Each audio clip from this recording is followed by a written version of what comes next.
But having understood T.S. Eliot's life and works, we shall go ahead with the critical essay by T.S. Eliot, The Function of Criticism.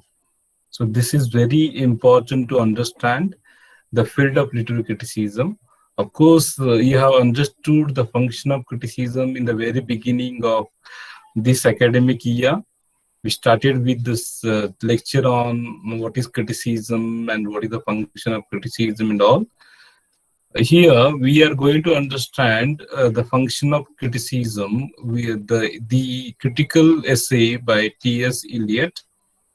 Before we go ahead with the essay, we shall understand the background of the essay.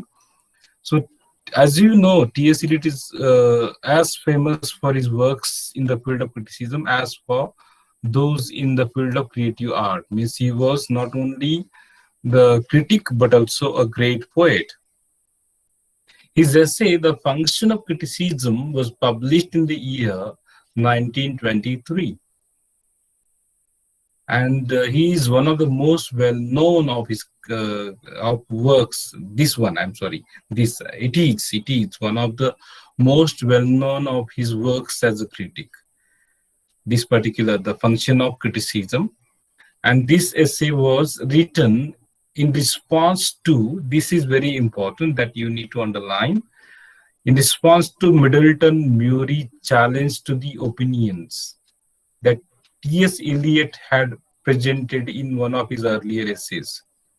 That is again a very famous essay by T.S. Eliot, Tradition and Individual Talent. T.S. Eliot is well known for this particular essay. So Mr. Murray, Middleton Murray, had challenged T.S. Eliot's opinions expressed or presented in Tradition and Individual Talent. So, as a response to Middleton Murray's challenge, T.S. Eliot wrote this essay, The Function of Criticism, which was published in the year 1923. This Tradition and Individual Talent had been published in 1919. And Middleton Murray had opposed the views, challenged the views in the same year, 1919, in his own essay. The title of Murray's essay was Romanticism and the Tradition. So you need to understand this background. This particular essay, critical essay, The Function of Criticism, was written and published in the year 1923. This essay was written in response to Middleton Murray's challenge, opposition to T.S. Eliot's views presented in his famous essay, Tradition and Individual Talent, which was published in the year 1919. And Murray had opposed his views in his essay, that is Romanticism and the Tradition, which was again published in the year 1919. Now, this is the background that you should keep at your mind. Keep at the background of your mind. So, in a certain NET examination, such details are to be understood for the preparation. Questions are said likewise. Okay, for example, why did T.S. What was the reason, which is one of the reasons behind writing The Function of Criticism by T.S. Eliot? So the reasons would be given over there. Now let's try to understand, first of all, the division of this particular literary essay, The Function of Criticism. See, T.S. Eliot has now divided this particular essay into 4 parts. In the first part, he has revised his views presented in Tradition and Individual Talent. So first of all, there is a review of his views, opinions. Secondly, he has presented the opposition suggested by Murray to those views. Okay, first part, his views, revision of his views in expressed in or presented in the tradition and individual talent.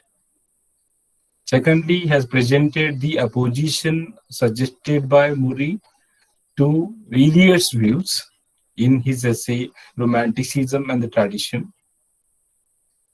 Thirdly, he expresses his opposition to Murray's views. And finally, presents his views about different aspects of the tendencies and functions of criticism. So this is the framework of the essay, The Function of Criticism. So we can say the essay has been divided into four parts, each part dealing with one of the four features mentioned above.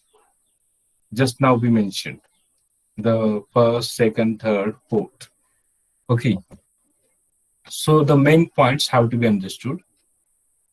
So we understood that the essay, The Function of Criticism, was written by T.S. Eliot and it was published in the year 1923. It was a response to Murray, who challenged the ideas of T.S. Eliot, which he had presented in his work Tradition and Individual Talent. And Murray opposed these ideas in his work Romanticism and Tradition. So we also understood that the essay has been divided into four parts. Part one deals with Eliot's views on critique and the critical work of art as presented in his work Tradition and Individual Talent. Here he talks about his views on critique and the critical work of art. In part two, T.S. Eliot deals with Murray's views on Romanticism and Classicism and Eliot's contradiction with Murray's views. In part three, Eliot deals with his criticism of Murray. Means he talks about Murray's criticism. He criticizes Murray for his opposition. And in part four, he deals with the relation of criticism with creative work of art. So this is the background that we need to understand before we go into the essay part by part. We are going to deal with this particular essay by T.S. Eliot in different parts.